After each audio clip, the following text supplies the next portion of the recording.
L'aube se levait sur les vastes étendues de l'ancien empire céleste. Des rayons dorés perçaient la brume légère qui enveloppait les sommets et les vallées où les premières cités s'éveillaient.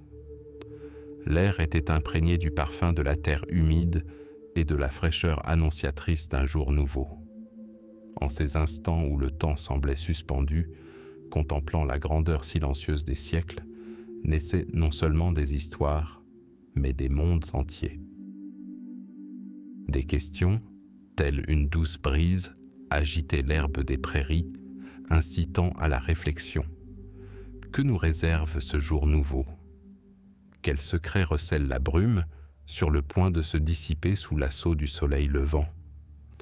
La Chine antique, pays à l'histoire millénaire, était empreinte de silence et d'attente. C'était une époque où l'humanité commençait à peine à appréhender sa place dans l'univers, cherchant des schémas dans le chaos des phénomènes naturels et l'entrelacement des destins humains. La Terre, qui avait nourri d'innombrables générations pendant des millénaires, s'apprêtait à révéler au monde une nouvelle étoile, dont l'éclat illuminerait le chemin pour les siècles à venir.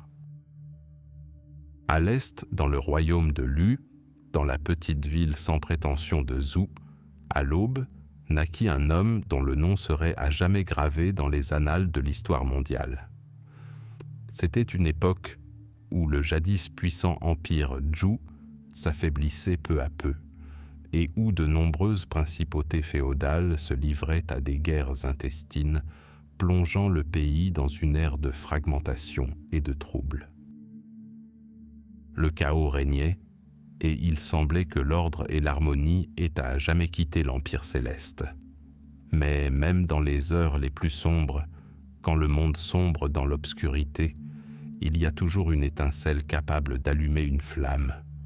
Et cette étincelle, cette lumière, est née dans un foyer modeste. Une mère, jeune et belle, mais déjà accablée par le deuil, tenait un bébé dans ses bras. Sa naissance ne fut pas marquée par le tonnerre et les éclairs, mais par un pressentiment silencieux et profond. L'air lui-même semblait avoir changé, s'être intensifié, porteur des échos de futurs succès. Dans ce monde, où la force triomphait souvent de la raison et où le pouvoir définissait la justice, les germes d'une autre voie commençaient déjà à se former. Une voie fondée non sur la soumission, mais sur l'éducation, non sur la peur, mais sur le respect. Une voie qui chercherait la vérité, non dans les discours tonitruants des conquérants, mais dans la voie douce de la sagesse, capable de transformer l'âme et la société. Le lever du soleil sur la Chine antique était bien plus qu'un simple phénomène astronomique. C'était un symbole d'éveil, d'espoir et de renouveau. Et à cette aube, au cœur de l'Empire céleste, dans le calme d'une petite ville, naquit celui qui deviendrait un phare pour des millions d'âmes, celui dont les paroles, tels les rayons de ce soleil levant, dissiperaient les ténèbres de l'ignorance et traceraient le chemin de l'harmonie. C'était le temps de la naissance d'un sage, le temps où la lumière de la Chine antique commençait son voyage pour illuminer le monde. Avec les premiers rayons du soleil perçant le voile poussiéreux de la plaine chinoise, un nouveau jour se levait. Mais pour l'enfant né dans une humble demeure, c'était le début d'un voyage qui allait à jamais changer le cours de l'histoire. Son enfance se déroula dans un climat de bouleversement. Le royaume de Lu, où il vit le jour, n'était qu'un des nombreux théâtres d'opérations de la dynastie Zhou. L'air était lourd d'une angoisse palpable, mêlée au parfum des herbes printanières. Le garçon grandit en s'imprégnant de l'esprit de son temps. Sa mère, une femme au regard empreint de sagesse et de tristesse, l'instruisit dès son plus jeune âge. Elle lui transmit non seulement l'écriture et le calcul, mais quelque chose de plus précieux. La valeur du savoir, le pouvoir des mots, l'importance d'une conscience morale. Les rues de la ville grouillaient de vie. Le balai des artisans, le tintement des pièces sur la place du marché, les rires des enfants, tout se mêlait en une mélodie qui accompagna ses premiers pas. Mais derrière cette agitation quotidienne se cachait une autre réalité. Des rumeurs de batailles, de villages dévastés, de souffrances du peuple lui parvenaient comme le grondement lointain et persistant d'un orage. Il constata combien le pouvoir s'appuyait souvent sur la force plutôt que sur la justice. Il vit comment les gens oubliaient la vertu, emportés par la soif de profit et de gloire. Son éducation ne commença pas entre les murs des grandes académies, mais dans le calme de son foyer, sous l'œil attentif de sa mère. Elle lui apprit à lire les textes anciens, à déchiffrer les subtilités des hiéroglyphes et à comprendre la sagesse de ses ancêtres. Il passait des heures à étudier des rouleaux, s'immergeant dans un monde foisonnant de symboles et d'allégories. Son esprit, tel une éponge, absorbait le savoir. Il étudia non seulement l'histoire et la littérature, mais aussi la musique, le tir à l'arc, la conduite de chars, tout ce qui était considéré comme essentiel à un homme cultivé. Mais le véritable désir de son âme était plus profond. Son cœur aspirait non seulement à la connaissance, mais aussi à la compréhension. Comprendre le fonctionnement de la vie, comment atteindre l'harmonie dans un monde déchiré par les contradictions. Il posait des questions qui semblaient insolubles. Pourquoi les gens agissent-ils ainsi? Qu'est-ce que la véritable noblesse? Comment trouver le chemin d'une vie juste? Ces questions, telles des graines semées dans le terreau fertile de son jeune esprit, y germèrent, porteuses d'une soif de vérité. En vieillissant, sa soif de connaissance le mena hors de sa demeure.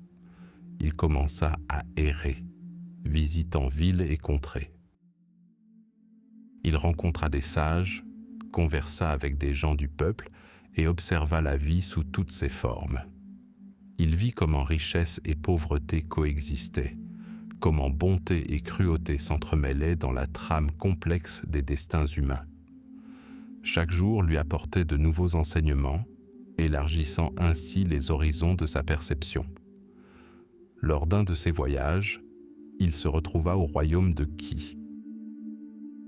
Là, il rencontra pour la première fois un homme d'État influent qui, impressionné par son intelligence et son savoir, lui offrit ses services. Ce fut l'instant où les portes du pouvoir et de la politique s'ouvrirent à lui.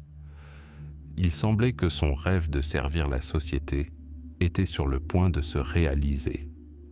Mais il pressentait que la véritable voie ne passait pas par les intrigues de palais et les manœuvres politiques. Son âme aspirait à autre chose, à quelque chose de plus profond et de plus durable. Il déclina le poste qui lui était proposé. Ce refus, motivé non par l'orgueil mais par une profonde conviction intérieure, fut le premier pas vers l'acquisition de sa propre sagesse. Il comprit que la véritable influence ne découle pas d'une position sociale, mais de la force intérieure et de la clarté d'esprit. Il poursuivit ses études, approfondissant l'étude des textes anciens et s'attachant à comprendre les lois de la nature et de l'existence humaine. Ses premières années furent marquées par une quête incessante. Il cherchait des réponses aux questions éternelles, un chemin vers l'harmonie, un moyen d'aider son peuple. Il observait les étoiles comme les sages antiques, cherchant l'ordre dans le chaos.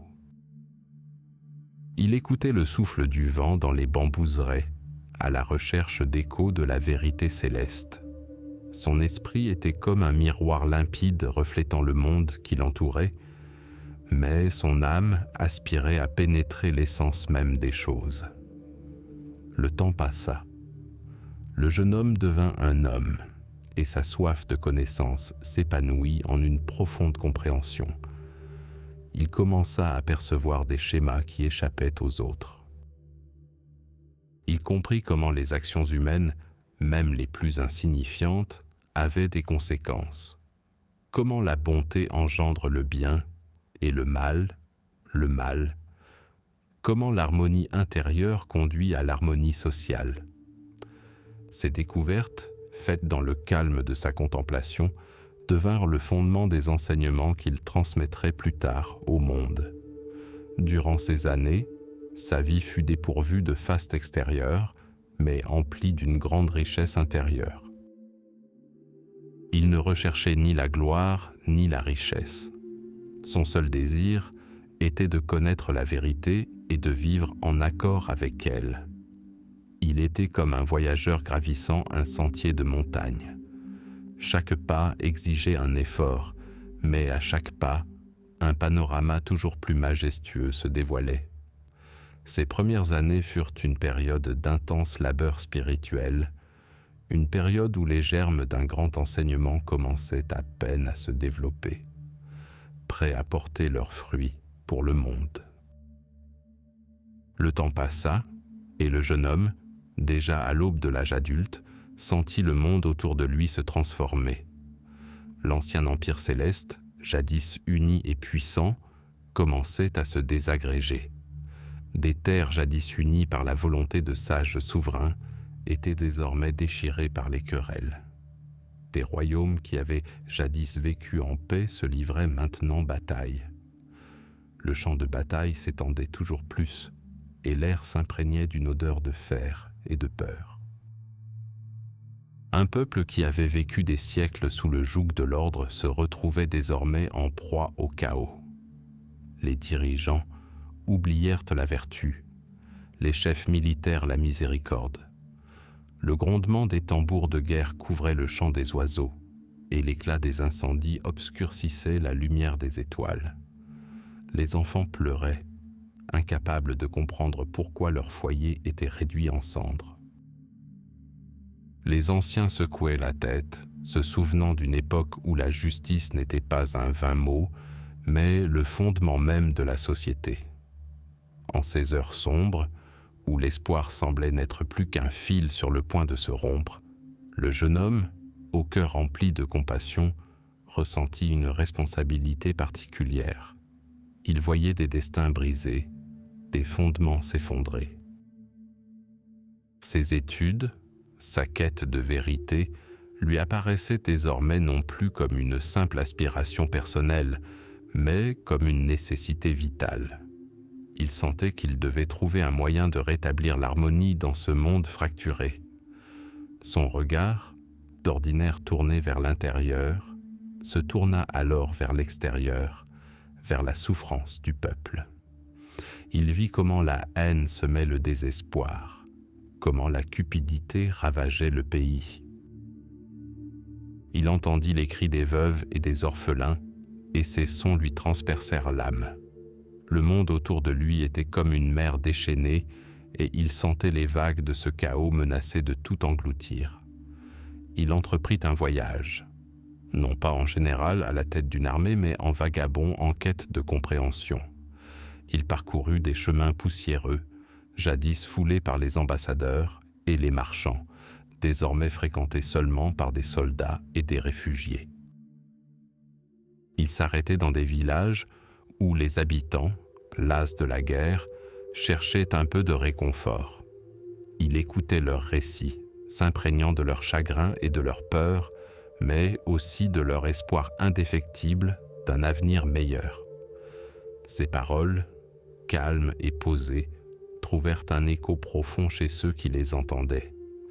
Il expliqua que la véritable force ne réside pas dans l'épée, mais dans la vertu, que l'ordre social naît de l'ordre des âmes, que la justice n'est pas une récompense réservée à quelques privilégiés, mais un droit fondamental pour tous. Il vit une étincelle d'espoir s'allumer dans les yeux de ses auditeurs, et comment ils commencèrent à croire que même dans les heures les plus sombres, la lumière peut jaillir. Il observait les hommes politiques et les chefs militaires cherchant à comprendre pourquoi ils choisissaient la voie de la destruction plutôt que celle de la création. Il constatait leurs ambitions, leur soif de pouvoir, leur aveuglement face aux véritables besoins du peuple. Son cœur se serrait en voyant comment ces grandes forces, appelées à servir, n'apportaient que souffrance. Mais il ne désespéra pas. Il croyait que même la plus petite graine de bonté, semée au bon moment, pouvait donner une récolte abondante. Il poursuivit son chemin, porteur d'un enseignement qui, il l'espérait, pourrait panser les plaies du royaume dévasté. Il ne recherchait pas le pouvoir, mais la sagesse, non la soumission, mais la compréhension. L'air était saturé de la fumée des feux où ils cuisinaient leur maigre repas et d'une amère odeur de déception. Mais au milieu de tout cela, il percevait d'autres senteurs, celle du pain frais qu'on lui offrait de ses dernières réserves et le subtil parfum des herbes cueillies au bord du chemin qui lui rappelait la tranquillité de la nature. Il vit comment des gens qui avaient tout perdu se soutenaient mutuellement, comment une étincelle d'humanité brillait dans leurs yeux. C'était la preuve que même au plus profond du chaos, il y avait place pour la compassion et le soutien. Et cela lui donna la force d'aller de l'avant, de croire au meilleur. Ses enseignements ont commencé à jeter des ponts, là où il y avait autrefois des gouffres. Il expliquait que chaque individu est important et que ses actions ont un impact. Il enseignait que le respect des aînés et la bienveillance envers les jeunes sont les fondements d'une famille forte et qu'une famille forte est le fondement d'une nation forte.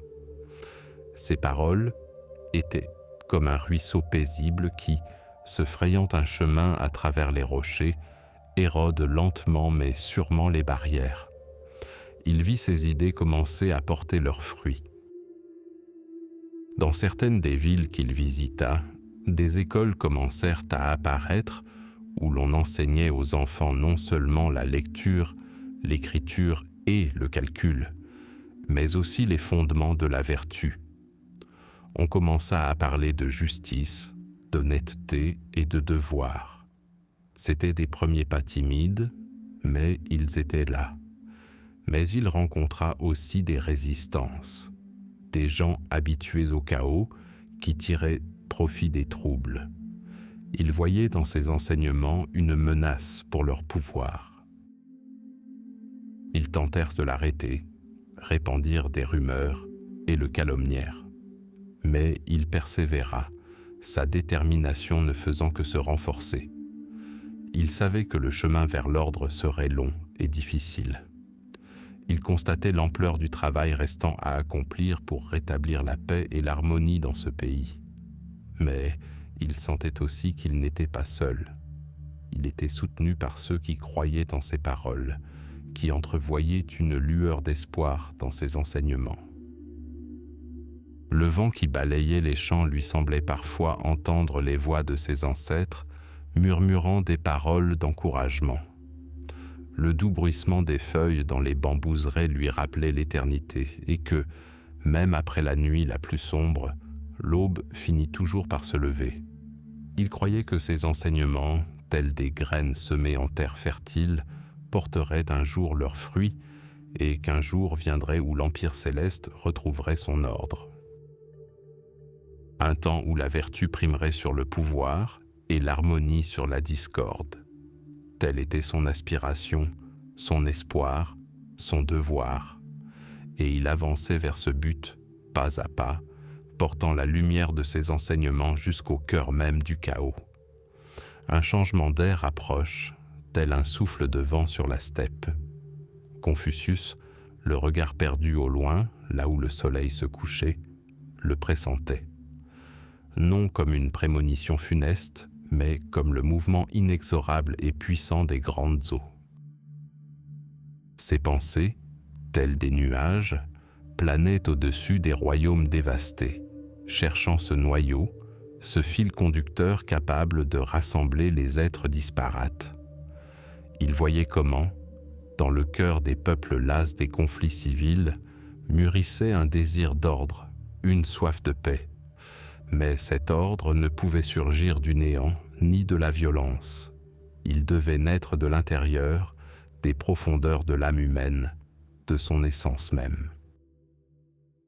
Et puis, dans le calme de sa contemplation, loin du tumulte des cours et des champs de bataille, ce qui allait devenir le cœur de son enseignement lui apparut. Non pas un code de loi, non pas une stratégie rusée, mais une révélation simple et limpide des 5 vertus.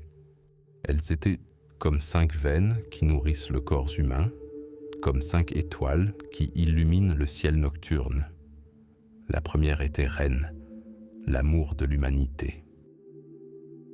Non pas la simple bienveillance, mais une profonde empathie, la capacité de comprendre autrui comme soi-même. C'était le fondement sans lequel tout le reste perdait son sens. Reine coulait dans le cœur comme un ruisseau chaud, emportant la froideur de l'indifférence et de la cruauté. La seconde vertu était Ygre, la justice. Non pas une idée préconçue, mais un véritable sens du devoir, une attitude juste envers le monde et les autres. I, tel un compas, indiquait le bon chemin, aidant à distinguer le vrai du faux, le bien du mal. Elle exigeait l'honnêteté envers soi-même et envers autrui, le courage d'agir selon sa conscience, même lorsque c'était difficile. Le troisième élément est le lit, le rituel, l'étiquette et le décorum. Il ne s'agit pas de vaines formalités, mais de la manifestation extérieure d'une harmonie intérieure. Le lit contribuait à structurer les relations entre les personnes, instaurant un cadre de respect et de compréhension mutuelle. C'étaient les règles du jeu qui rendaient la vie sociale harmonieuse et prévisible, à l'image d'une mélodie où chaque note trouve sa place. La quatrième est Ji, la sagesse. Non pas la simple connaissance des faits, mais la capacité de percevoir l'essence des choses, de distinguer le vrai du faux et de prendre les bonnes décisions. J'y étais la lumière qui dissipait les ténèbres de l'ignorance, permettant de s'orienter dans un monde complexe. Elle se nourrissait de l'expérience, de l'observation et d'une soif constante de connaissance. Enfin, la cinquième valeur est Xin, la loyauté, la sincérité. Il s'agit de la confiance qu'une personne accorde aux autres et qu'elle mérite elle-même. Xin était le fondement de toutes les relations, qu'elles soient familiales, amicales ou gouvernementales. Sans elle, les mots perdaient leur sens, les promesses devenaient vaines et la société s'effondrait comme un château de sable. Ces 5 vertus, telles des pierres précieuses, s'unissaient en un tout indissociable, formant le fondement d'une existence harmonieuse. Confucius comprenait l'importance de transmettre cette vérité à tous, non comme un dogme, mais comme un savoir vivant, palpable et incarné. Il en parlait avec une telle sincérité que ses paroles pénétraient d'âme. Il ne s'agissait pas de simples concepts abstraits, mais de principes directeurs pour la vie quotidienne. Il imaginait comment celui qui aspire à reine verrait chaque personne rencontrée comme un frère ou une sœur. Comment celui qui recherche Yi agirait avec impartialité et honnêteté, sans se soumettre aux autorités. Comment celui qui observe Li témoignerait du respect envers les aînés et de la bienveillance envers les plus jeunes. Comment celui qui possède Ji prendrait des décisions sages sans succomber aux passions passagères. Et comment celui qui est fidèle à Xin serait fiable et sincère en toutes choses. Ces vertus n'étaient pas un fardeau, mais des ailes. Elles libéraient les hommes des chaînes de l'égoïsme, de la peur et de la malice. Elles leur donnaient la force de bâtir des familles unies, des sociétés justes et des États pacifiques. Confucius savait que le chemin vers un tel monde était long et que les troubles ne disparaîtraient pas du jour au lendemain. Mais il croyait fermement que ces graines, semées dans le cœur des hommes, germerait. Il vit ses idées commencer à trouver un écho dans les yeux de ses étudiants qui l'écoutaient attentivement, dans ses conversations avec des gens ordinaires qui l'arrêtaient dans la rue, curieux d'en savoir plus. Ses paroles, telles des gouttes de pluie sur une terre aride, commencèrent à la ranimer. Il sentait quelque chose de nouveau dans l'air, un changement d'atmosphère, aussi subtil fut-il. C'était une époque où l'ancien monde commençait à s'effriter et où le nouveau n'avait pas encore pris forme. Dans ce vide, dans cette incertitude, les enseignements de Confucius offraient un point d'ancrage, un soutien. Les 5 vertus devinrent un phare qui éclairait le chemin à travers le brouillard du changement. Elles n'étaient pas seulement un enseignement, mais le souffle d'une ère nouvelle, la promesse d'un avenir meilleur. Et cette promesse, discrète mais insistante, résonnait dans chacune de ses paroles, dans chacun de ses regards. Le soleil avait presque disparu à l'horizon, teintant le ciel de pourpre et d'or. Le jour déclinait, mais une lueur d'espoir brûlait encore dans l'âme de Confucius. Il voyait ses enseignements, tels une pousse perçant une terre aride, entamer leur voyage. Un voyage qu'il savait long et semé d'épreuves, mais qui, sans aucun doute, changerait le monde. Et cette certitude l'emplissait de paix, malgré les tempêtes qui faisaient rage autour de lui. Le vent tomba, ne laissant derrière lui qu'une douce brise, comme pour dire adieu au jour qui s'achevait. Le silence retomba sur la terre, mais dans ce silence résonnait la musique de l'avenir. Une musique tissée de 5 vérités simples et pourtant éternelles. Une musique qui résonnerait à travers tout l'Empire céleste, annonçant l'aube d'une ère nouvelle. Une ère où la vertu régnerait et où l'harmonie régnerait. Et c'était là l'essentiel, c'était son héritage. La lumière du soir enveloppait doucement les collines lorsque Confucius, fatigué mais inspiré, sentit naître en lui une lueur d'espoir. Ce ne fut pas une révélation fracassante, mais une compréhension profonde et silencieuse. Ces paroles, tel un ruisseau creusant son lit entre les rochers, touchèrent le cœur du peuple. Celui-ci ne recherchait ni la gloire ni le pouvoir, mais la véritable connaissance, un moyen de vivre dans un monde qui semblait perdre son équilibre. Ses disciples, d'abord peu nombreux, affluèrent vers lui comme des papillons de nuit attirés par la lumière. Ils étaient aussi divers que les fragments d'une pierre précieuse, chacun avec son propre éclat et sa propre forme. Il y avait de jeunes gens de famille noble, leurs robes chatoyantes de soie, et d'humbles paysans, les mains marquées par le poids de la houe. Il y avait ceux qui aspiraient à une carrière politique et ceux qui recherchaient la perfection personnelle. Confucius voyait en chacun d'eux un potentiel, une étincelle à allumer. Il n'enfermait pas son savoir derrière les hauts murs des palais ou des temples. Son école était ouverte à quiconque nourrissait un désir sincère d'apprendre. Il leur enseignait non seulement des textes et des rituels anciens, mais aussi comment devenir de bonnes personnes. Ces leçons se déroulaient à l'ombre d'arbres majestueux, sur les rives de rivières paisibles, où le murmure de l'eau se mêlait au bruissement des feuilles. L'air était embaumé de senteurs de terre et d'herbe, et une atmosphère de paix et de recueillement y régnait. Les étudiants écoutaient, le souffle coupé. Confucius évoquait l'importance de la piété filiale, de la loyauté et de la justice. Il expliquait comment le devoir et la responsabilité devaient guider les actions de chacun. Sa voix était calme, mais elle portait une force qui pénétrait jusqu'au plus profond de l'âme. Il leur enseignait à voir le monde non seulement tel qu'il est, mais aussi tel qu'il devrait être. Parfois, au crépuscule, lorsque les ombres s'allongeaient, ils s'asseyaient près du feu et Confucius leur contait des histoires.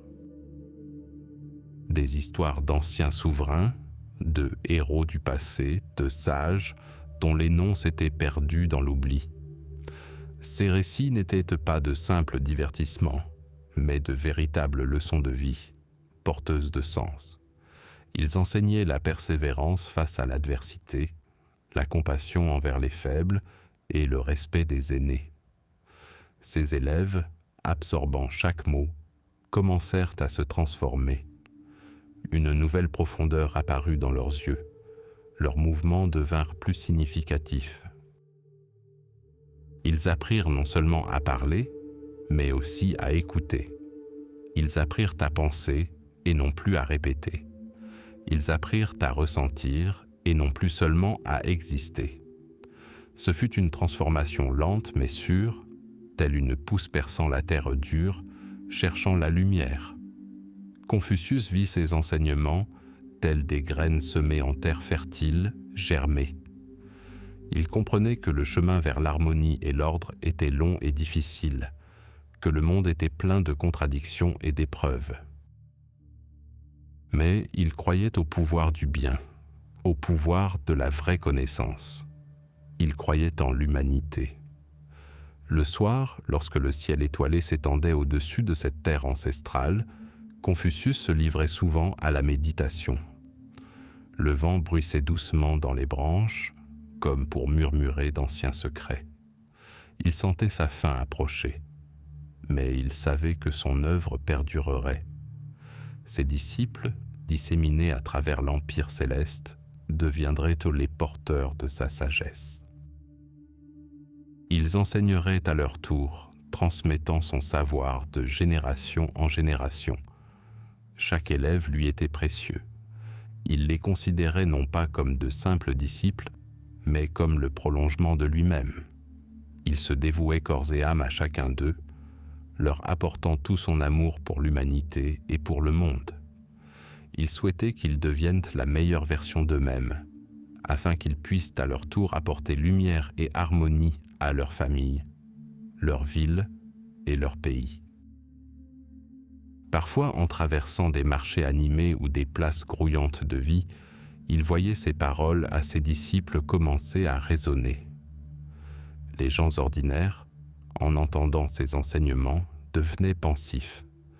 Une lueur d'espoir apparaissait dans leurs yeux.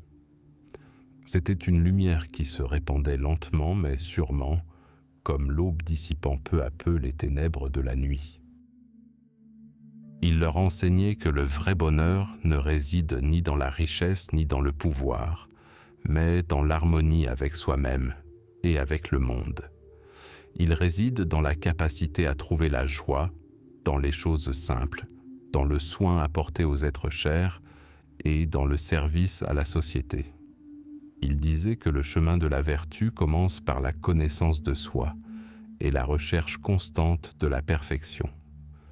Son école devint un lieu d'émergence de nouvelles idées, un foyer d'innovation. Elle n'était pas seulement un établissement d'enseignement, mais un centre d'épanouissement spirituel, un lieu où chacun pouvait trouver un sens à sa vie, des réponses aux questions les plus essentielles. Confucius, tel un jardinier attentif, arrosait les jeunes pousses de sagesse, croyait en leur pouvoir et attendait patiemment leur floraison. Il savait que ces enseignements ne seraient pas immédiatement acceptés par tous, qu'il y aurait des incompréhensions, des résistances. Mais il savait aussi que la vérité, comme l'eau, finirait par se répandre, que la vertu, une fois semée, porterait assurément ses fruits. Et cette certitude emplissait son cœur de paix et de confiance. La fraîcheur du soir s'abattit sur la terre, apportant avec elle silence et paix. Confucius, contemplant les étoiles scintillantes, ressentit une profonde connexion avec l'éternité. Son chemin était celui d'un maître, d'un chercheur de vérité. Un chemin qu'il avait parcouru avec honneur et dignité. Et maintenant, transmettant son héritage à ses élèves, il savait que sa lumière illuminerait les siècles. Un léger souffle de vent, comme un adieu, effleura son visage, portant en lui les échos du jour. La nuit tombait sur l'Empire céleste, apportant avec elle un froid glacial et de sombres présages. La lumière que Confucius avait si patiemment allumée dans le cœur du peuple semblait fragile face aux ténèbres qui approchaient. Le grand maître, dont les paroles coulaient comme un fleuve limpide, pénétrant l'âme de ses disciples, se trouvait désormais confronté à une épreuve nouvelle et terrible. Ses enseignements, fondés sur la vertu, le respect et l'harmonie, rencontraient une résistance farouche. Une époque de troubles, où les royaumes s'affrontaient et où les cœurs étaient emplis d'avidité et d'ambition, ne pouvait tolérer longtemps un enseignement prônant la justice et la modération. Les princes, habitués à un pouvoir sans limite, voyaient dans la sagesse de Confucius une menace pour leur position. Ses appels à un ordre fondé non sur la force, mais sur la morale, leur paraissaient hérétiques. La lumière de la raison qu'il apportait était trop vive pour ceux qui préféraient se cacher dans l'ombre de leur palais, complotant et amassant des richesses. Au début, ce n'étaient que des murmures, puis des railleries ouvertes. Ces idées, qui paraissaient si claires et séduisantes entre les murs de l'école, prirent des formes déformées et hideuses dans les couloirs du pouvoir. On tenta de l'exploiter, mais personne ne voulait suivre sa voie véritable. Les princes ne voyaient dans ces enseignements que des outils pour renforcer leur tyrannie, et non un chemin vers un véritable gouvernement. Ils voulaient des serviteurs obéissants, non des personnes dotées d'une conscience et d'un désir de bien. Le cœur de Confucius, empli d'amour pour son peuple, était meurtri. Il voyait ses paroles, destinées à unir et à apaiser, transformées en armes entre les mains de ceux qui cherchaient à semer la discorde. Il offrit sa sagesse, son expérience, son dévouement, mais fut rejeté. On lui proposa des postes, mais seulement ceux qui impliquaient de se soumettre au mal qu'il abhorrait. Il refusa. Ce fut son choix, sa position inébranlable. Renoncer à un pouvoir bâti sur le mensonge et l'injustice devint son premier pas, le plus difficile, sur le chemin de l'exil. Il quitta les villes où il avait jadis été reçu avec honneur, où des disciples s'étaient à rassembler autour de lui, comme des abeilles autour d'une fleur. Désormais, il marchait seul ou avec une poignée de fidèles, le long de chemins poussiéreux, sous un soleil de plomb ou un vent glacial. On le regardait avec pitié, parfois avec dédain. On le traitait de rêveur, d'utopiste, d'homme ignorant des dures réalités du monde. Les princes, le cœur obscurci par la soif de pouvoir, se détournaient de lui préférant des conseillers loyaux mais immoraux. Exilé mais inébranlable, Confucius poursuivit son chemin. Son école, ses élèves, tout était resté derrière lui, comme un rêve vivace. Mais même loin de sa patrie, en des terres étrangères, où la langue et les coutumes lui étaient inconnues, il ne cessa jamais d'enseigner. Il s'adressait à ceux qui voulaient bien l'écouter, à ceux qui cherchaient la vérité, même lorsqu'elle était dissimulée sous le voile de l'adversité. Ses paroles, désormais libérées de tout attachement au pouvoir terrestre, résonnaient avec une pureté et une profondeur accrues. Il constata la peur qui régnait, l'oppression des souverains et la vénération de la vertu par une minorité. Cela ne fit que renforcer sa conviction de la nécessité de son enseignement. Il ne recherchait ni la gloire ni la richesse. Son unique but était de semer la bonté, persuadé qu'elle germerait. Il la sema en terre, sans savoir si elle germerait, mais avec un dévouement absolu et un cœur plein d'espoir. Les épreuves le poursuivirent partout. La faim, le froid, l'incompréhension, le rejet, autant de fardeaux qui devinrent ses compagnons. Il traversa des contrées où régnait le chaos, où les guerres étaient incessantes, où l'honneur et le devoir étaient oubliés. Il fut témoin des souffrances du peuple, et son cœur se remplit de compassion. Il s'efforça de les aider du mieux qu'il put, par ses paroles, ses conseils, ses actes de bonté. Mais ses moyens étaient limités. Il n'était qu'un homme, apportant la lumière dans les ténèbres les plus profondes. L'exil fut pour lui une période de profonde introspection. Loin du tumulte de la cour et des villes bruyantes, il put sereinement méditer sur son parcours. Il prit conscience de ses erreurs et des leçons qu'il en avait tirées. Il comprit que la véritable influence ne vient pas du pouvoir, mais de la force de l'exemple, de la profondeur de la pensée, de la pureté du cœur. Il réalisa que son enseignement visait non à contrôler, mais à inspirer, non à subjuguer, mais à éveiller. Il passa de longues années à errer. Ses vêtements s'usèrent, ses cheveux blanchirent, mais l'ardeur dans ses yeux ne s'éteignit jamais. Il vit les temps changer, les souverains se succéder, les empires s'effondrer. Mais sa foi en la puissance de la vertu demeura inébranlable. Il savait que même si ses enseignements n'étaient pas acceptés de son vivant, ils traverseraient les siècles. Cette vérité, telle l'eau, trouve toujours son chemin. Lorsqu'il revint enfin dans son pays natal, il était déjà âgé. Mais son esprit demeurait jeune. Il ne cherchait ni à reprendre le pouvoir, ni à obtenir le pardon. Il voulait simplement mourir sur la terre de ses ancêtres, sachant qu'il avait fait tout son possible. Son école fut détruite, ses élèves dispersés, mais ses paroles demeurèrent.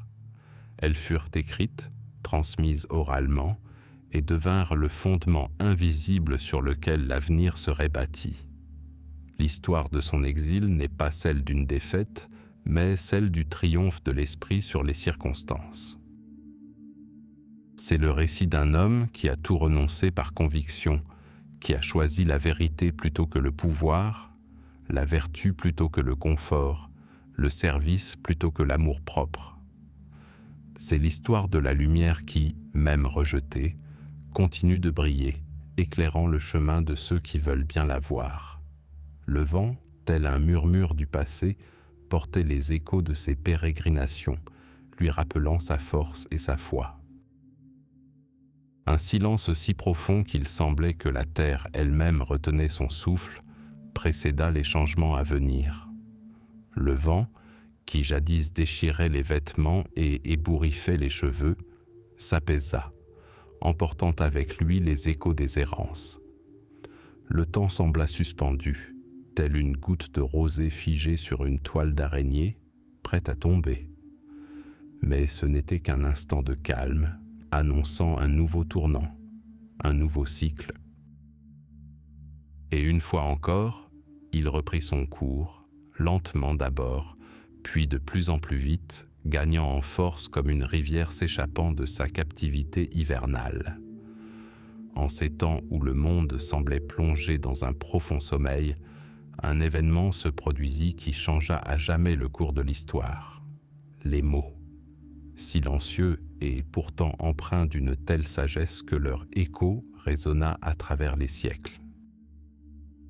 Ce fut l'époque où un grand maître, bravant les épreuves, les difficultés et les rejets, sut distiller l'essence de son enseignement. Il vit des royaumes s'effondrer, des espoirs périr, des vertus tomber dans l'oubli. Mais il crut au pouvoir des mots, à la pureté des intentions, à l'inviolabilité des lois morales. Ainsi, ces mots furent rassemblés. Non pas dans de somptueux rouleaux ornés d'or, mais dans un recueil simple et pourtant inestimable, les Analectes, ou Entretiens et Jugements, comme nous les connaissons aujourd'hui. Il ne s'agit pas d'un traité, ni d'un traité philosophique au sens conventionnel du terme. Ce sont des esquisses, des instants vifs et spontanés, des bribes de dialogue, des réponses à des questions, des instructions données à différents moments, dans différentes circonstances. Parfois, c'était de courtes phrases, justes qui, telles des graines tombées en terre fertile, y ont germé. Parfois, c'étaient des discours plus longs, révélant une profondeur de pensée tout en restant toujours accessibles. Ces lignes ne recèlent ni le pathétique du conquérant, ni la moralisation du despote. Elles n'expriment que la sagesse d'un homme qui a consacré sa vie à la recherche de la vérité et au service d'autrui. Il parlait de reine, de philanthropie, de la bonté qui devrait imprégner tous les aspects de la vie. Il ne s'agissait pas d'un simple sentiment, mais d'une action concrète, prendre soin de son prochain, rechercher l'harmonie dans les relations. Il parlait de lit, de rituels, de règles de conduite qui organisent la vie, lui donnent forme et sens. Ces rites n'étaient pas vains, mais des manifestations extérieures d'une harmonie intérieure, du respect des traditions et des ancêtres. Il a parlé du ii, de la justice, expliquant qu'une personne véritablement vertueuse aspire toujours à ce qui est juste et non à son propre intérêt. Il a parlé du ji, de la sagesse, de la capacité à distinguer le bien du mal, de la quête constante du savoir, et bien sûr du chin, de la loyauté, de la sincérité, du fait que les paroles doivent être en accord avec les actes. Les analectes sont un miroir dans lequel Confucius lui-même se contemplait, mais aussi un miroir pour quiconque ose s'y plonger. Ces écrits n'apportent pas de réponse toute faite à toutes les questions, mais ils offrent des principes directeurs qui aident à trouver sa propre voie. Il enseignait à ses élèves non pas à mémoriser, mais à comprendre, non pas à suivre aveuglément, mais à réfléchir. Il disait « Étudier sans réfléchir est une perte de temps. Réfléchir sans étudier est destructeur. Imaginez une cour paisible où les rayons du soleil filtrent à travers les branches d'un vieil arbre, illuminant des rouleaux poussiéreux. Des élèves, penchés sur eux, écoutent les instructions de leur maître. Sa voix n'est peut-être plus aussi forte, mais chaque mot porte le poids des années et une profonde compréhension. Il ne commandait pas, il partageait. Il n'imposait pas, il suggérait. Il nous a appris à voir la beauté dans la simplicité, à trouver la force dans la faiblesse, à trouver la paix dans le mouvement. Les analectes sont bien plus qu'un simple livre. Ils sont le souffle d'une époque, figé dans les mots. Ils font écho à des conversations qui résonnent encore aujourd'hui. Elles reflètent la quête humaine de la perfection, de l'harmonie avec soi-même et avec le monde. C'est le témoignage d'un sage qui, malgré toutes les épreuves, n'a jamais perdu foi en l'humanité. Il savait que le chemin vers la vérité était long et ardu, mais il croyait que chaque pas accompli avec de bonnes intentions comptait. Ces mots, consignés par des étudiants, sont devenus bien plus qu'un simple document historique, une source d'inspiration vivante. Ils ont traversé les siècles sans s'altérer ni perdre de leur force. Ils ont constitué le fondement de millénaires de pensée chinoise, un soutien pour ceux qui cherchaient sagesse et sens à leur existence. Alors que le monde qui les entourait était en proie aux passions, que les empires s'élevaient et s'effondraient, ces vérités simples et profondes sont restées inébranlables. Elles ont guidé les individus, les aidant à préserver leur équilibre intérieur et à ne pas se perdre dans le chaos du changement. Les analectes ne marquent pas la fin d'un voyage, mais son commencement. Ils invitent au dialogue avec un grand penseur, à un voyage intérieur. Ils offrent l'opportunité d'entendre l'écho d'une sagesse millénaire qui, tel le murmure du vent, résonne encore en nos cœurs. Tes paroles qui ont traversé les âges perdurent. Elles vivent en chacun de ceux qui aspirent à comprendre, qui recherchent l'harmonie, qui croient en la vertu. Elles vivent car la vérité, à l'instar de la lumière, trouve toujours son chemin. Les dernières années de la vie du sage furent assombries par la tristesse. Le chagrin, tel un linceul gris, l'enveloppait tandis qu'il observait le monde. Les troubles qu'il avait si ardemment combattus continuaient de ravager ses royaumes. Guerre, trahison, cupidité, tout cela lui transperçait le cœur. Il voyait comment la soif de pouvoir éclipsait la vertu, comment les mensonges supplantaient la vérité. Ses disciples, dispersés à travers le pays, perpétuaient son enseignement, mais leur voix était souvent étouffée par le vacarme de la discorde. Son corps s'affaiblissait, mais son esprit restait vif. Il continuait de réfléchir, de coucher ses pensées sur le papier et de converser avec ceux qui venaient le voir. Chaque jour était précieux à ses yeux. Il sentait la fin approcher, mais il ne la craignait pas. Il savait qu'il avait fait tout son possible.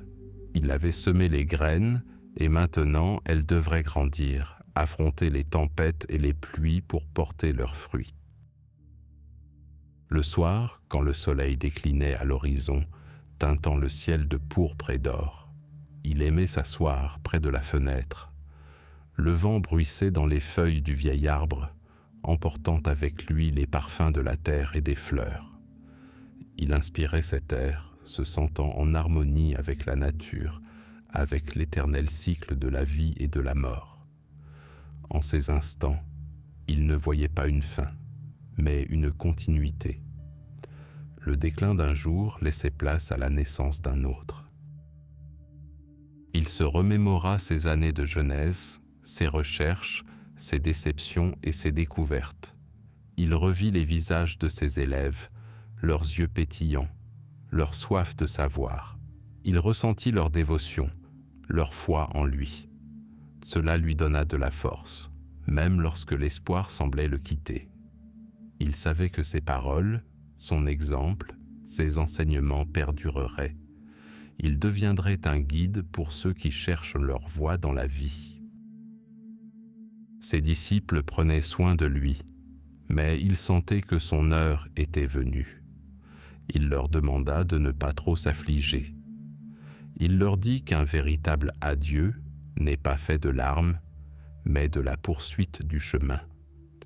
C'est l'application de ses enseignements à sa vie, la recherche de la vertu et le service d'autrui. Il voulait qu'il vive pleinement et non qu'il se contente d'exister. Il voulait qu'ils trouvent la joie dans les choses simples, en harmonie avec eux-mêmes et le monde qui les entourait. Un jour, alors que le silence s'était installé et que même le vent s'était apaisé, il ferma les yeux. Sa respiration devint à peine perceptible, comme le soupir d'un nourrisson endormi. La lumière qu'il portait en lui ne s'était pas éteinte.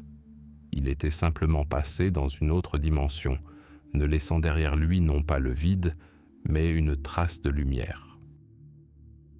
Sa vie, emplie de quêtes et de dévouement, avait atteint son terme naturel. Il s'est éteint paisiblement, sans cérémonie ni grand discours. Tel un vieux chêne sage qui, après avoir offert ombre et abri pendant des années, retourne à la terre pour nourrir la vie. Sa disparition fut triste, mais non tragique. Elle était l'aboutissement naturel d'un parcours qui a marqué l'histoire d'une empreinte indélébile. Ses derniers jours furent empreints de paix, malgré sa faiblesse physique. Il sentait les liens de sa vie se distendre peu à peu, mais son attachement à la vérité demeurait inébranlable. Il contemplait le soleil se déplacer lentement dans le ciel, les ombres s'allongeant, annonçant le soir.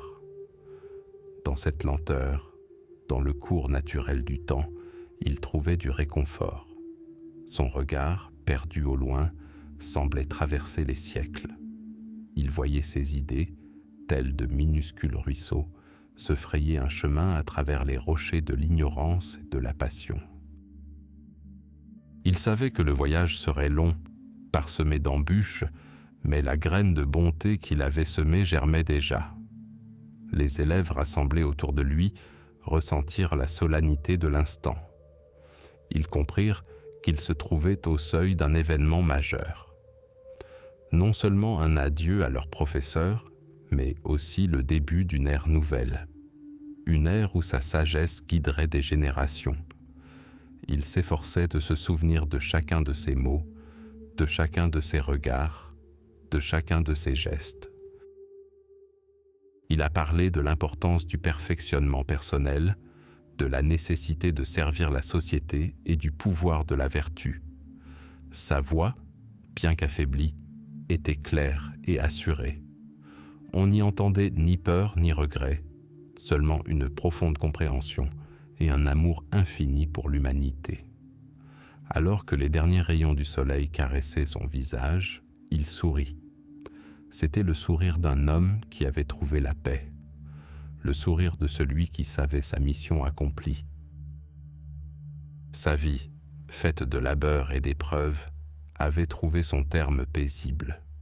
Le silence qui régnait dans la pièce n'était pas empreint de chagrin, mais d'un respect silencieux. L'air semblait se figer, imprégné du souffle de l'histoire. Le vieux maître chercheur de vérité s'éteignait, laissant derrière lui non pas un vide, mais une lumière qui éclairerait le long chemin des générations futures. Il n'était plus là, mais son enseignement demeurait. Il continuait de vivre dans le cœur de ses élèves, dans ses livres, dans le cœur de ceux qui aspiraient à l'harmonie. Sa douleur était celle d'un sage qui contemplait les imperfections du monde, mais sa foi en l'humanité ne s'est jamais éteinte. Cette foi, telle une flamme inextinguible, continuait de brûler, éclairant les ténèbres. Les dernières années de sa vie furent une profonde et silencieuse réflexion sur l'existence. Il laissa derrière lui un monde qui avait encore besoin de sa sagesse, mais il savait que les graines qu'il avait semées germeraient. Elles grandiraient à travers les siècles, donnant naissance à de nouvelles idées, à de nouvelles aspirations à la perfection. Et cette pensée lui apporta la paix tandis que son voyage terrestre touchait à sa fin.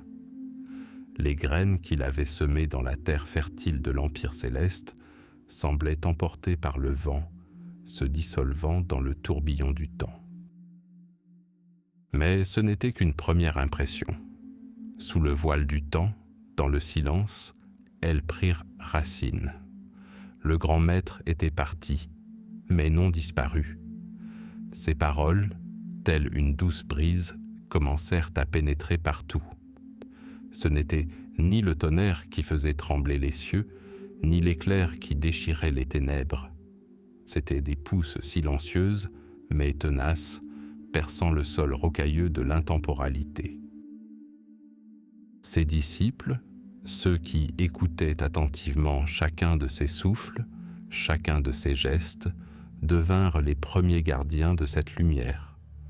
Ils perpétuèrent ses enseignements, tels des voyageurs portant un précieux fardeau. Dans leurs conversations, dans leurs réflexions, ils revenaient sans cesse aux paroles du Maître. Ils y voyaient non seulement des règles, mais un chemin vers l'harmonie intérieure et l'harmonie avec le monde. Il ne s'agissait pas d'un dogme, mais d'une invitation à la réflexion, une invitation à rechercher son véritable soi au milieu du tumulte du monde extérieur. Ainsi, ces graines commencèrent à germer, d'abord timidement, dans les champs près des humbles demeures, puis avec plus d'assurance, dans les rues animées des villes. Les enseignements de Confucius trouvèrent un écho profond dans le cœur des gens lassés du chaos et de l'incertitude. Ils offraient non pas une utopie, mais une réelle possibilité, celle de s'améliorer, de vivre plus pleinement, de bâtir une société plus juste, il enseignait que l'ordre commence par la famille et que la famille commence par chaque individu. Il parlait de piété filiale, de loyauté et de bienveillance. Des mots simples en apparence, mais qui exigent une profonde compréhension. Au fil des siècles, malgré l'apparition et la disparition des empires et la succession des dynasties, les enseignements de Confucius sont restés immuables. Ils sont devenus non seulement une philosophie, mais une composante essentielle de la civilisation chinoise. Ils ont imprégné le système éducatif, l'administration et la vie quotidienne. Les examens d'État, destinés à sélectionner les candidats les plus méritants, étaient imprégnés des idéaux confucéens. La capacité d'interpréter les textes classiques et de démontrer une compréhension des principes éthiques sont devenus les critères de sagesse et d'aptitude à gouverner. Imaginez un vaste champ où chaque germe représente une pensée, une vertu proposée par le maître. Les vents de l'histoire, tantôt violents, tantôt doux, ont écarté ces germes sans jamais les détruire. Au contraire, ils ont contribué à leur expansion. La rivalité entre les différentes écoles de pensée, le choc des idées, tout cela n'a fait que souligner la vitalité de l'héritage confucéen. Il ne s'agissait pas d'un dogme rigide, mais d'un organisme vivant, capable d'adaptation. Les temps changèrent. De nouveaux souverains et de nouvelles dynasties apparurent. Le confucianisme fut persécuté à certaines époques et l'on tenta de l'éradiquer comme une mauvaise herbe. Mais il se révéla trop profondément enraciné. Ses graines semèrent un terreau si fertile que même les tempêtes les plus violentes ne purent les détruire. Ceux qui se souvenaient de ses préceptes les transmirent oralement. De vieux rouleaux, précieusement conservés dans les bibliothèques, continuèrent de parler à la postérité. Rappelez-vous ces soirées paisibles dans les villages chinois où les anciens se réunissaient autour du foyer. Leurs conversations abordaient souvent non seulement les récoltes ou les pluies à venir, mais aussi des questions de devoir, d'honneur et de relations humaines. Et Confucius était présent, de manière invisible, dans ces échanges. Ses idées sur le rituel, la bienséance et la recherche de la perfection sont devenues partie intégrante du code culturel. Elles ont façonné la notion de vertu, de bon fils et de membre respecté de la société. Ce courant d'influence discret mais puissant se répandit dans tout l'État, de la cour impériale à la plus humble chaumière. Il n'exigeait ni grande déclaration ni changement imposé. Il agissait avec douceur mais inexorablement. Telle l'eau érodant la pierre, les principes confucéens façonnèrent peu à peu les esprits et les cœurs. Ils enseignaient la patience, la modération, le respect des aînés et des traditions. Ils soulignaient l'importance de l'éducation, non comme un moyen d'enrichissement, mais comme un chemin vers la connaissance de soi et le service d'autrui. Dans les moments de crise, lorsque l'État était au bord du gouffre, lorsque le chaos régnait, ce sont précisément les idéaux confucéens qui sont devenus un point d'ancrage. Ils nous ont rappelé qu'il existe des choses plus importantes que le gain immédiat. Il existe des principes qui doivent guider nos actions. Nous avons une responsabilité envers les générations futures. Cette force intérieure, cette boussole morale que Confucius a contribué à créer, se sont révélées inestimables. Même lorsque d'autres mouvements philosophiques arrivèrent en Chine, porteurs de leurs propres idées, le confucianisme demeura inébranlable. Il sut habilement intégrer les meilleurs éléments, s'enrichissant sans perdre son essence. Il devint le fondement sur lequel s'élevèrent de nouveaux édifices de pensée. Il constitua la structure qui donna sa solidité à l'ensemble. Cette longue histoire d'influence, qui s'étend sur des siècles, raconte comment les paroles d'une seule personne, prononcées en temps de crise, peuvent changer le cours des millénaires. C'est l'histoire de la façon dont les graines de sagesse, semées avec amour et foi, peuvent germer dans les terres les plus profondes et porter des fruits abondants. Elles nourrissent non seulement le corps, mais aussi l'âme. Elles guident non seulement les actions, mais aussi les pensées. Il ne s'agit pas simplement d'un enseignement, c'est un mode de vie qui continue de vivre, de s'épanouir et d'évoluer. Imaginez un vaste jardin planté il y a des siècles. Chaque année, au printemps, il refleurit. Les fleurs diffèrent légèrement, mais leur parfum, leur essence, demeurent les mêmes. C'est le parfum de l'harmonie, le parfum de l'ordre, le parfum de l'humanité. Et ce jardin, fruit du labeur du maître, continue de répandre sa beauté et sa paix. Il n'exige pas l'admiration. Il existe tout simplement, offrant sa sagesse discrète et profonde à tous ceux qui sont prêts à la recevoir. Ce chemin, emprunté dès la quête de la vérité, est devenu celui de millions d'âmes. Une ère s'annonçait où la civilisation chinoise, forgée par des siècles d'épreuves, se préparait à de nouveaux défis. Mais à sa base se trouvaient les fondements posés par le grand maître. Ces enseignements sont devenus bien plus qu'un simple vestige historique, un héritage vivant. Ils continuent de résonner dans les cœurs et les esprits, guidant et soutenant. Ils sont devenus un fondement discret mais inébranlable. L'histoire nous transporte une fois de plus là où se joue le destin des nations. Nous empruntons la voie de l'éducation, où le confucianisme prend forme comme une image vivante, imprégnant l'existence même. Il ne s'agit pas simplement d'un ensemble de règles ou d'un recueil de dogmes. Il est le souffle même qui a animé l'Empire céleste pendant des siècles. Imaginez un chêne ancien et majestueux. Ses racines plongent profondément dans la terre, nourries par la sagesse des générations passées. Son tronc est robuste et a résisté à de nombreuses tempêtes, et ses branches s'étendent largement, offrant ombre et abri à tous ceux qui recherchent la paix et la direction. C'est précisément ce que devint la voie confucéenne, un mode de vie, un système de valeurs qui définissait non seulement la structure du gouvernement, mais aussi les relations personnelles, les valeurs familiales et même les habitudes quotidiennes. Les paroles du maître, nées en des temps troublés, ne sont pas restées lettres mortes. Elles ont pris racine dans les cœurs. Elles sont devenues un guide précieux pour s'orienter dans les méandres de l'existence. À une époque où les royaumes luttaient pour le pouvoir et où l'ordre semblait aussi fragile que la brume matinale, le confucianisme offrait une réponse. Il ne promettait ni miracles instantanés, ni solutions faciles.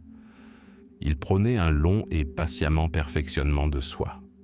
La formation d'un homme noble dont les actions ne sont pas dictées par l'intérêt personnel, mais par le sens du devoir et le désir d'harmonie.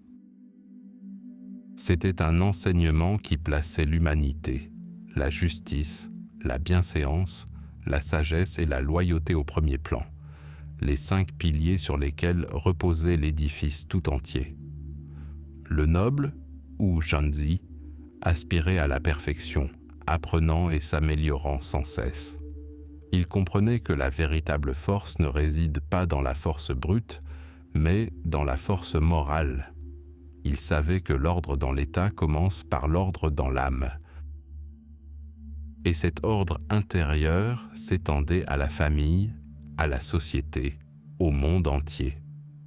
Confucius, incarnation même de cette voie, créa une école qui devint un véritable creuset d'idées. Loin de s'enfermer dans une tour d'ivoire, il s'ouvrit au peuple. Parmi ses élèves figuraient des personnes de tous horizons, des fils de nobles aux roturiers. Il voyait en chacun le potentiel de s'épanouir. Il était convaincu que l'éducation était la clé d'une vie meilleure, d'une société plus juste. Et il partagea généreusement cette clé avec tous.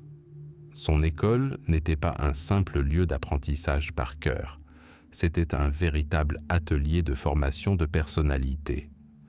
Les élèves apprenaient non seulement à lire et à écrire, mais aussi à penser, à analyser et à ressentir. Ils apprenaient à écouter, à comprendre et à respecter autrui. Ils apprenaient à voir le monde avec la sagesse d'un sage, à travers le prisme de l'éthique et de la morale.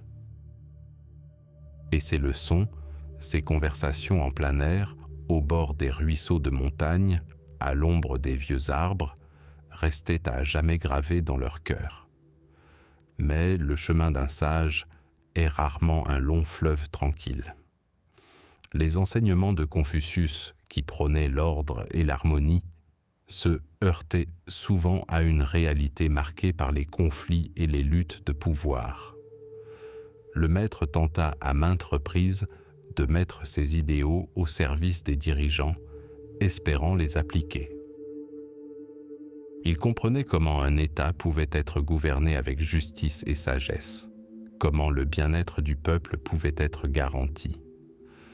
Mais ses paroles restaient souvent lettres mortes. Ses propositions étaient systématiquement rejetées. Il accéda parfois à de hautes fonctions, mais comprit rapidement que ses principes étaient incompatibles avec une politique fondée sur l'intrigue et la violence. Il vit de brillantes idées sombrer dans l'ombre des intérêts égoïstes.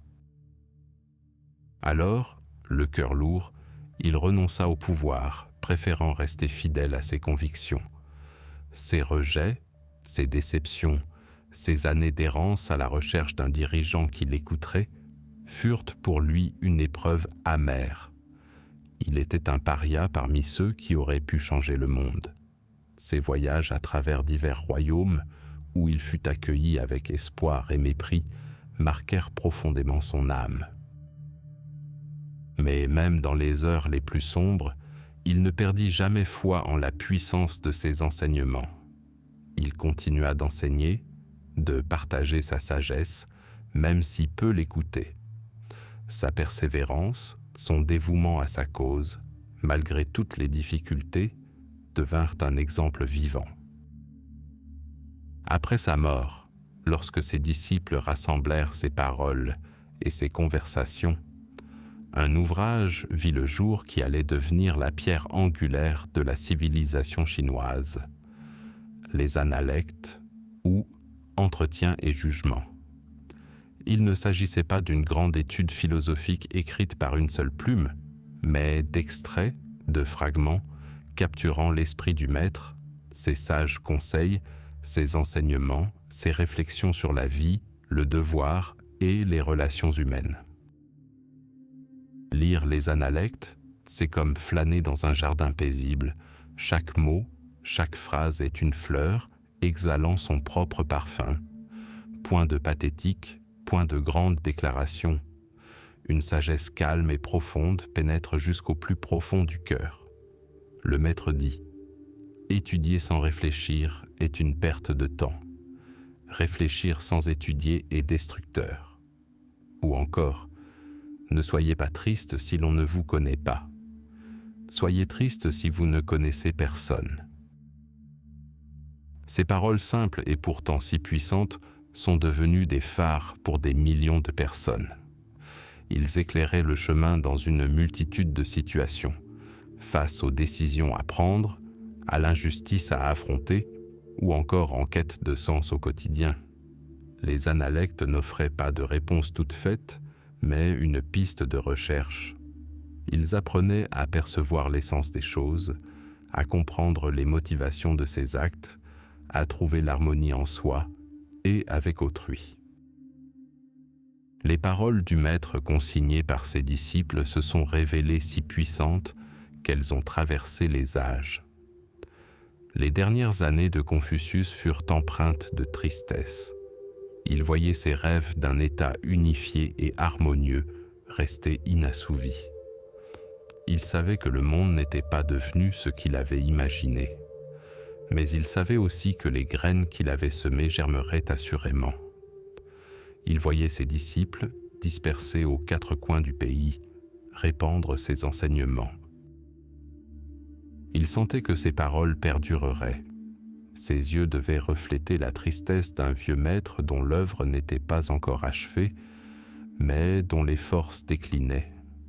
Il s'éteignait, laissant derrière lui non pas un empire, ni des richesses, mais quelque chose de bien plus précieux, un système de pensée capable de transformer les individus et la société. Il disparaissait, mais son héritage ne faisait que commencer. Ses enseignements, tels un ruisseau paisible, commençaient à se frayer un chemin à travers les rochers du temps. Nous nous engageons donc sur la voie tracée par Confucius.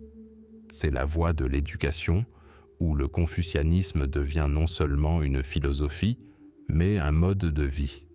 C'est une voie qui commence par le perfectionnement de soi et mène à l'harmonie sociale. C'est la conviction que le vrai bonheur et l'ordre véritable s'atteignent par l'éducation, par l'éthique, par la recherche de la vertu. Le confucianisme nous offre un système où chacun a sa place et son rôle. Le souverain gouverne avec sagesse, les fonctionnaires servent avec intégrité, le père prend soin de sa famille, le fils honore ses parents, le mari aime sa femme et la femme obéit à son mari. Mais il ne s'agit pas de chaînes rigides, mais plutôt d'une harmonie parfaite, où chaque partenaire connaît ses mouvements et fait confiance à l'autre. Ce qui importe, ce n'est pas tant la subordination formelle que l'accomplissement sincère de son devoir, guidé par l'amour et le respect. Cet enseignement nous invite à percevoir le monde non comme un champ de bataille, mais comme une source de création, une occasion de manifester notre humanité dans chacun de nos actes. C'est une quête perpétuelle de la perfection. Chaque jour est une nouvelle leçon, une nouvelle chance de s'améliorer. Non pas craindre les erreurs, mais en tirer des leçons. Non pas craindre les difficultés, mais les surmonter avec dignité. Le confucianisme, en tant que mode de vie, est une quête constante de la connaissance, non seulement des livres, mais aussi de soi-même, des autres et du monde qui nous entoure. C'est la conviction que la connaissance sans vertu est vaine et que la vertu sans connaissance peut mener à l'aveuglement. C'est pourquoi l'équilibre est si important. Il est essentiel d'étudier pour comprendre et de s'améliorer afin d'appliquer les connaissances acquises au bien commun. Voici le chemin qui mène à la paix, à cet état intérieur où les tempêtes du monde extérieur ne peuvent ébranler votre sérénité. Quand vous savez qui vous êtes, pourquoi vous êtes là et comment agir. Il ne s'agit pas d'une résignation passive, mais d'une recherche active de l'harmonie fondée sur une compréhension profonde des lois du monde et de la nature humaine. Imaginez un étang paisible. Sa surface lisse reflète le ciel, aucun remous, aucune perturbation. Seul règne le flux calme et profond de la vie. C'est précisément l'état auquel aspire le confucianisme. Il nous enseigne à purifier notre esprit, à apaiser nos passions et à trouver l'équilibre dans tous les aspects de l'existence. Ce mode de vie, fondé sur l'éducation et le perfectionnement personnel, a servi de socle à de nombreuses générations. Il a traversé les siècles, résisté aux épreuves, s'est transformé tout en conservant son essence. C'est un enseignement vivant, inspirant et guide. Il est un courant discret mais puissant qui nourrit l'âme et conduit vers la lumière.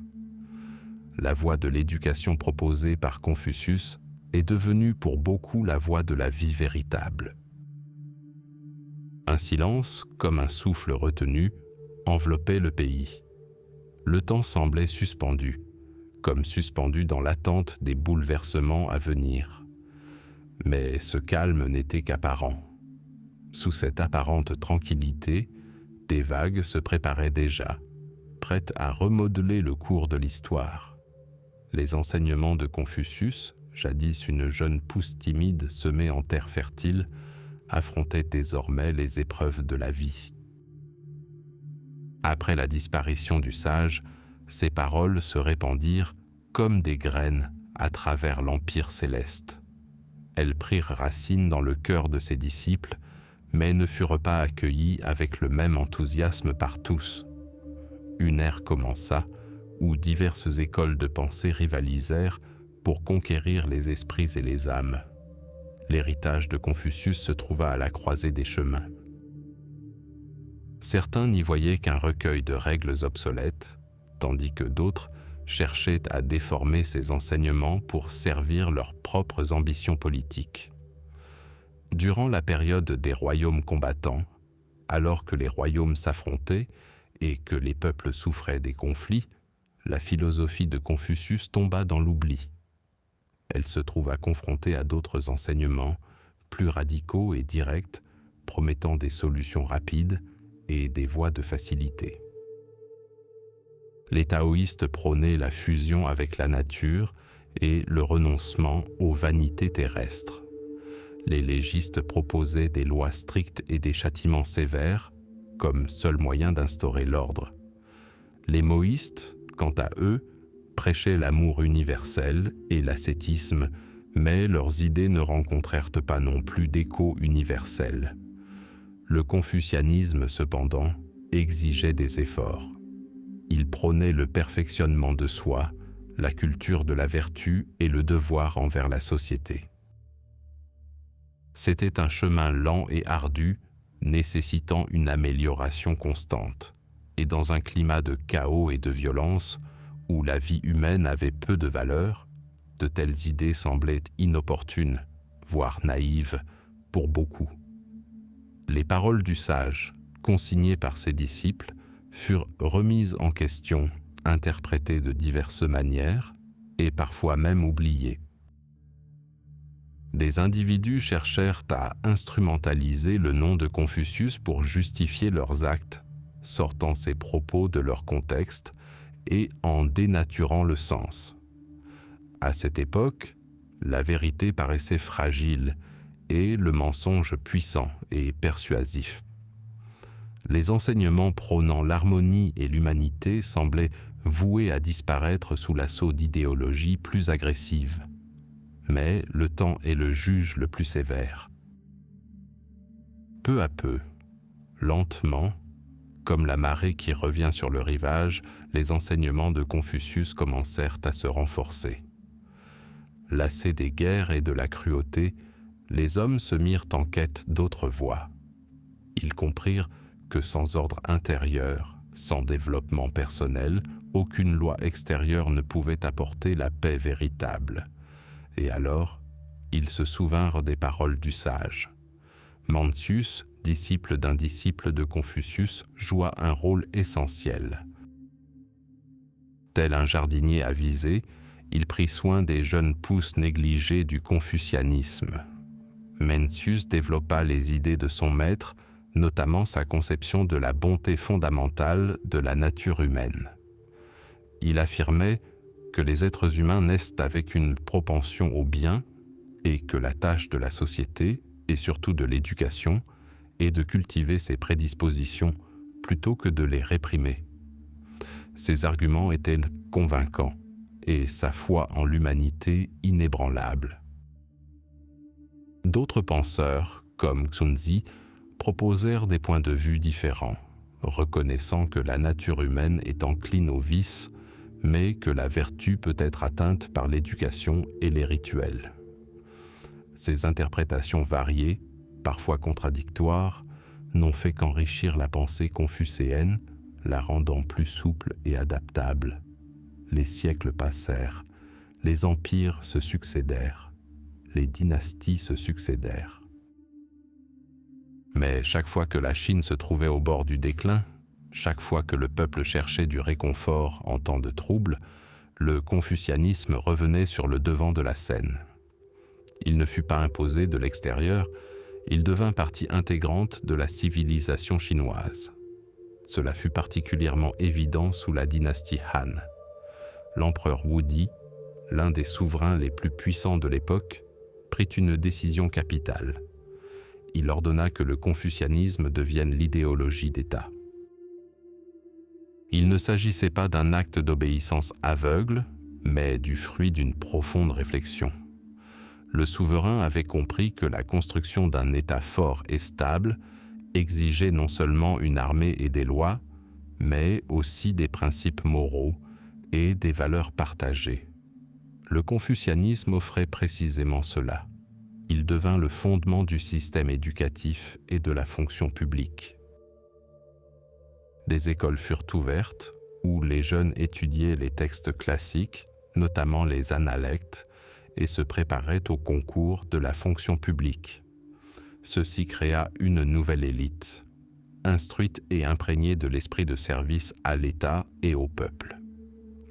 Les examens fondés sur les principes confucéens permirent aux personnes talentueuses de tous horizons de progresser dans leur carrière.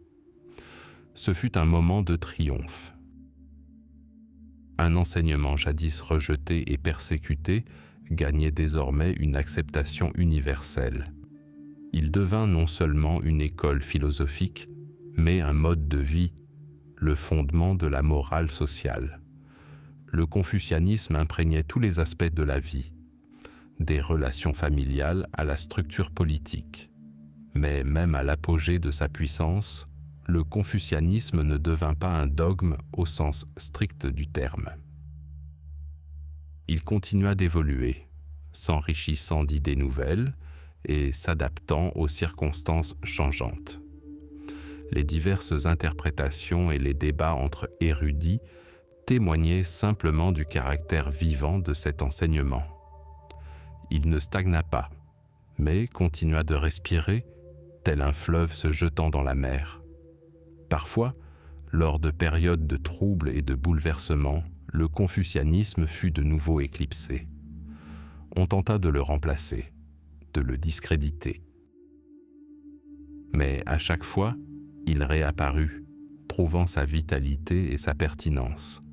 Ses germes, semés il y a des milliers d'années, se révélèrent d'une remarquable résilience.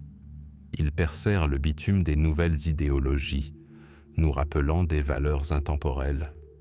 Le chemin qui mena de la rivalité à la reconnaissance fut long et sinueux. Un parcours semé d'épreuves, mais qui aboutit finalement à ce que la sagesse de Confucius devienne partie intégrante de la civilisation chinoise. Et cette sagesse, telle une lumière perçant les nuages, continua d'éclairer le chemin pendant des générations. Le temps, qui semblait figé, se remit en marche, apportant avec lui de nouveaux défis, mais aussi de nouvelles perspectives pour un enseignement qui avait déjà prouvé sa force. Et puis, alors même que les eaux tumultueuses de l'histoire semblaient emporter les vérités ancestrales dans le passé comme le sable entre les doigts, un événement étonnant se produisit. Un fil invisible, tissé des paroles du sage, traversa les millénaires, et son contact se révéla aussi vivant, aussi pertinent, que si Confucius nous avait parlé la veille. Il ne s'agissait pas d'une révélation soudaine, mais plutôt d'un éveil lent et constant. Tels les premiers rayons du soleil perçant un épais brouillard, ces enseignements recommencèrent à éclairer les recoins obscurs de la conscience humaine. Le monde changeait à un rythme effréné. Les époques se succédaient, comme les vagues qui déferlent sur le rivage. Les empires s'élevaient et s'effondraient. La technologie transformait la vie au point de la rendre méconnaissable. Il semblait que la sagesse ancestrale, si intimement liée à la terre, aux rituels, aux relations humaines d'un monde disparu, ait perdu de son influence. Mais ce n'était qu'une impression superficielle. Sous le vernis des nouvelles tendances, sous le tumulte du changement, se cachait quelque chose de profond, d'intemporel. Ainsi, À une époque où l'information se propageait à une vitesse fulgurante à travers le monde, où les voix venues des quatre coins de la planète s'unissaient en un seul cœur, les paroles de Confucius retrouvèrent une clarté étonnante. Ses réflexions sur le devoir, la piété filiale, la quête de la perfection et l'harmonie sociale résonnèrent soudain avec une vigueur renouvelée. Lassés du chaos, de la superficialité et de la course effrénée aux biens matériels, les gens se mirent en quête de réconfort, et ils le trouvèrent dans la simplicité et la profondeur de son enseignement. L'image de l'homme noble, l'homme parfait qui aspire à la vertu non par intérêt, mais pour elle-même, devint un phare. Dans un monde où il est si facile de se perdre, où les tentations guettent à chaque tournant, cet idéal nous rappelait ce qui mérite notre attention. Son appel au perfectionnement de soi, à l'apprentissage constant, à la réflexion sur ses actes, c'était précisément ce dont on avait besoin à une époque où l'information prime souvent sur la connaissance et la vitesse sur le sens. Les 5 constantes, humanité, justice, décence, sagesse et fidélité, ne furent plus de simples concepts abstraits, mais de véritables principes de vie. À une époque où les relations interpersonnelles se réduisaient souvent à un bref message ou à un sourire froid, le rappel de l'importance d'une compassion sincère, de l'équité dans les actes, de la nécessité de respecter les règles de la bienséance, de la sagesse dans le jugement et de la fidélité à ses principes fut une véritable bouffée d'air frais. Confucius croyait que chaque personne possède le potentiel de la perfection. Il croyait au pouvoir de l'éducation et de l'exemple. Et dans notre monde moderne, où l'éducation est de plus en plus accessible mais perd souvent de son intégrité, ses idées sur l'importance d'un développement personnel harmonieux et la quête du savoir comme voie vers la connaissance de soi retrouvent toute leur pertinence. Son école, ouverte à tous, sans distinction de statut social, est devenue un symbole. Le véritable savoir ne devrait pas être un privilège. Même ses critiques ont confirmé sa pertinence. Lorsque ces idées furent remises en question, lorsqu'on tenta de l'effacer de l'histoire, cela ne fit que démontrer la force et l'influence de son héritage. Tel un arbre aux racines profondément ancrées dans la terre, il résista à toutes les tempêtes. Ses paroles, consignées par ses élèves dans les analectes, devinrent non seulement un texte ancien, mais un dialogue vivant avec l'éternité.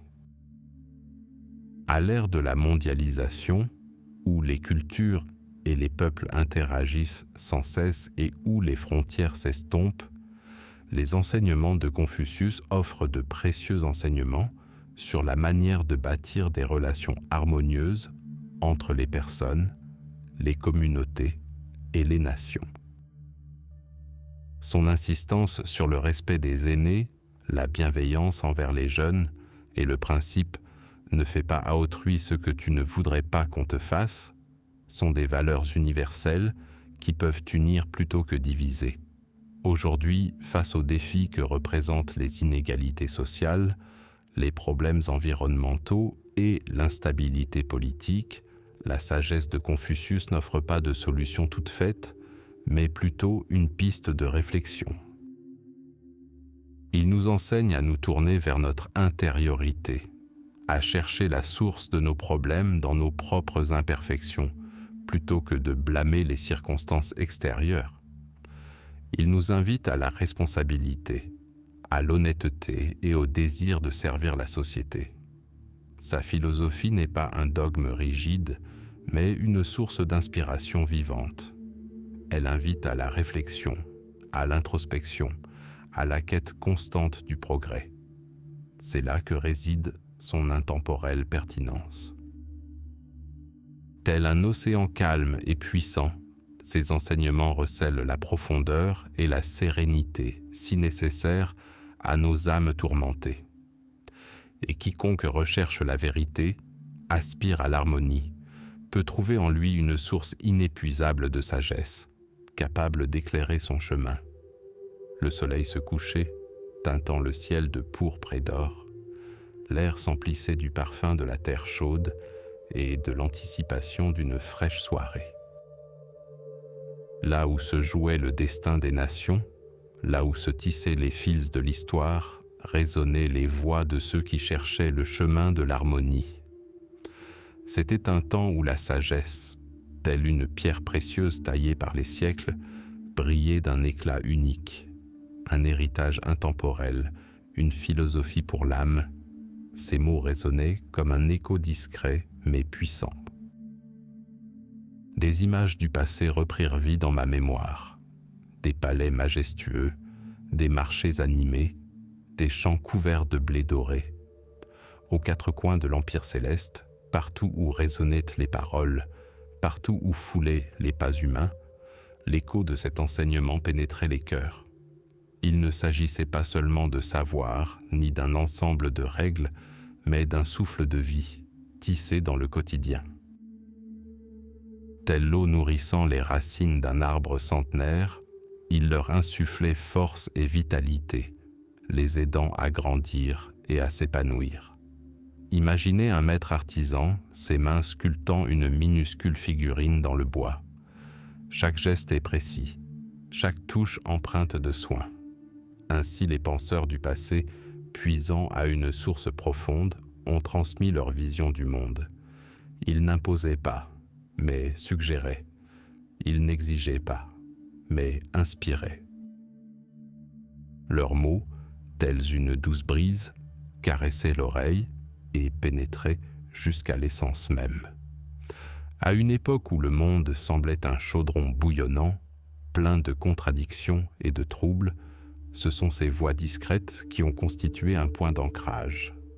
Elles nous ont rappelé que la véritable force ne réside pas dans les slogans tapageurs, mais dans la dignité silencieuse. Non pas dans la conquête, mais dans le service. Non pas dans la possession, mais dans la générosité. Ces idées, telles des graines semées en terre fertile, ont pris racine dans les cœurs. Ainsi, à travers les siècles, ces graines germent à nouveau. Au milieu du tumulte des villes modernes, du vrombissement des voitures, du scintillement des écrans, un besoin de silence se fait sentir, un besoin de réflexion, un besoin de comprendre qui nous sommes et où nous allons. Et alors, tel un phare éclairant le chemin à travers le brouillard, la sagesse du passé réapparaît. Elle évoque l'importance du respect, non pas l'obéissance aveugle, mais une profonde compréhension de la valeur de chaque personne. Le respect des aînés, dont les rides portent le souvenir des années vécues. Le respect des jeunes, dont les yeux brillent d'espoir et d'avenir. Le respect de soi-même, de son monde intérieur, de ses aspirations. Voilà le fondement d'un foyer solide. Cette philosophie est sans frontières. Elle n'appartient à aucune nation, à aucune époque. Elle est ouverte à tous ceux qui la cherchent, à tous ceux qui veulent bien l'écouter, à tous ceux qui désirent la comprendre. Tel un vaste océan, elle accueille tous les fleuves, tous les ruisseaux, sans rien perdre de sa profondeur ni de sa grandeur. Ces leçons d'honnêteté, de justice et de compassion sont des valeurs éternelles, accessibles à tous. Lorsque les vents du changement soufflent avec une force irrésistible, emportant tout sur leur passage, l'enseignement devient un pilier de force. Il nous aide à ne pas nous briser, mais à rester fermes, à ne pas nous égarer, mais à retrouver notre chemin. Il nous apprend à voir chaque défi comme une occasion de grandir, chaque difficulté comme une leçon. Ce n'est pas une voie pour éviter les problèmes, mais une voie pour les surmonter avec dignité et sagesse. Imaginez un musicien jouant une mélodie. Chaque son, chaque note a sa place et sa signification. De même, dans la vie, en suivant les principes de l'harmonie, nous créons notre propre mélodie. Cette mélodie résonne non seulement en nous, mais aussi chez ceux qui nous entourent. C'est une mélodie qui apporte paix et joie. Un héritage intemporel n'est pas une pièce de musée.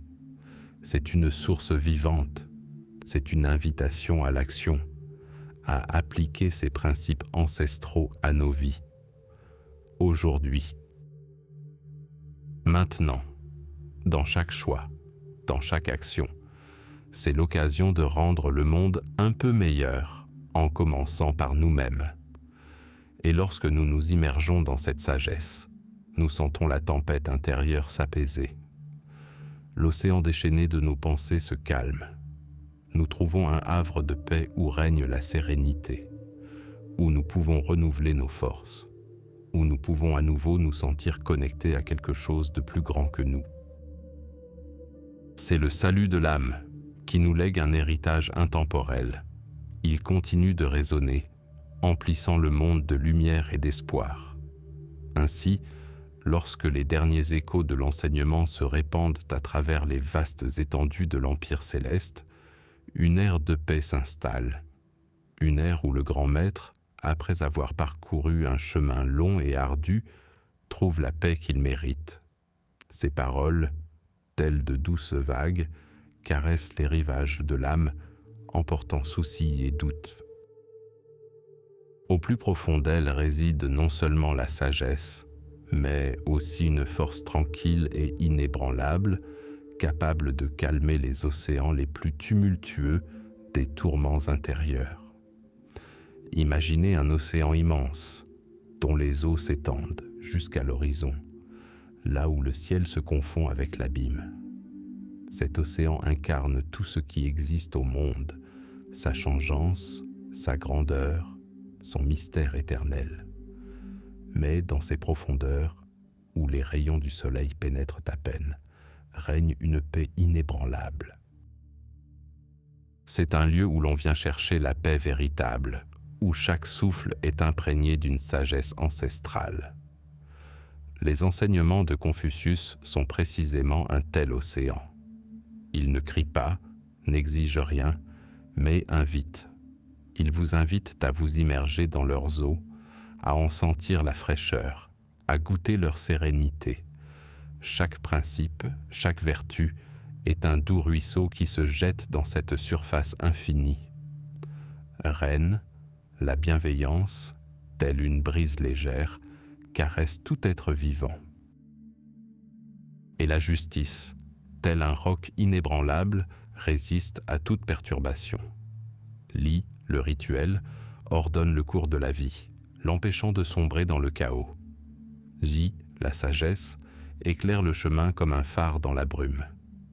Xin, la sincérité, est comme une source pure, étanchant la soif de vérité. Ces principes, tels des perles, furent recueillis par le maître au fil de longues années de réflexion et de voyage. Ils ne furent pas forgés dans le creuset des batailles, mais mûris dans le silence du cœur. Et maintenant, tandis que les derniers rayons du soleil couchant teintent le ciel de nuances d'or et de pourpre, ces perles retrouvent leur véritable éclat. Elles reflètent non le passé, mais l'éternité. Elles parlent non de ce qui fut, mais de ce qui sera toujours. Le temps qui semblait si rapide ralentit sa course. Les pas du maître, jadis pleins de détermination, deviennent doux, presque inaudibles. Il parcourt la terre qui se souvient de lui, la terre qui a absorbé ses enseignements. Et dans chaque bruissement de feuilles, dans chaque souffle de vent, résonne l'écho de sa voix. Ce n'est pas la tristesse des adieux, mais une douce acceptation. L'acceptation que toute chose en ce monde a son cycle, son temps. C'est dans ce silence, dans cette acceptation sereine, que réside la véritable paix. Les enseignements de Confucius ne sont pas un ensemble de règles strictes à observer à la lettre. Ils sont plutôt une invitation à l'harmonie avec soi-même, avec les autres, avec le monde. Lorsqu'une personne trouve cette harmonie, elle atteint une paix intérieure, semblable à la surface lisse d'un lac reflétant un ciel limpide. L'histoire du maître touche peut-être à sa fin, mais son héritage perdure. Il vit dans le cœur de ceux qui aspirent à la vertu. Il vit dans les actions de ceux qui recherchent la justice. Il vit dans les paroles de ceux qui transmettent la sagesse de génération en génération. Ce n'est pas une fin, mais une transformation. La transformation d'un être vivant en un symbole éternel. Imaginez un arbre millénaire, ses racines profondément ancrées dans la terre et ses branches s'élançant vers le ciel. Il a vu défiler bien des épreuves, les saisons changeantes, les tempêtes et les sécheresses, la naissance et la mort.